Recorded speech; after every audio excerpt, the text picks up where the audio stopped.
இப்ப பாருங்க, நான் வந்து பின்துண்டு வந்து கட் பண்ணியிருக்கேன். டாட்டுக்கு வந்து விடலை அப்படின்னு சொல்லியிருந்தாங்க. இப்ப நான் உங்கள்கிட்ட அளவு பிளவுஸை எடுத்து இடுப்பு சுற்றளவை மட்டும் நான் அளந்துட்டு உங்கள்கிட்ட சொல்றேன். இப்ப பாருங்க, இந்த பட்டன் பட்டியில இருந்து நம்ம வந்து அளக்கணும்.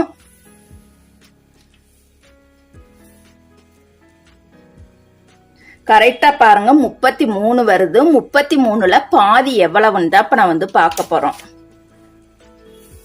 அதுக்கு வந்து 33ல பாதினா இந்த டேப்பை பாருங்க, இது போல 33 வர்ற இடத்துல 2ஆ மடிச்சுக்கிட்டீங்க அப்படின்னா உங்களுக்கு கொஞ்சம் ஈஸியா இருக்கும்.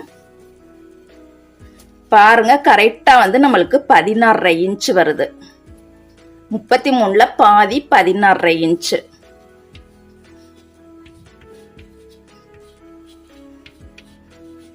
இப்ப வந்து இதை கூட்டிக்கலாம். 6 6 12, மீதி 1, 32. இந்த அரை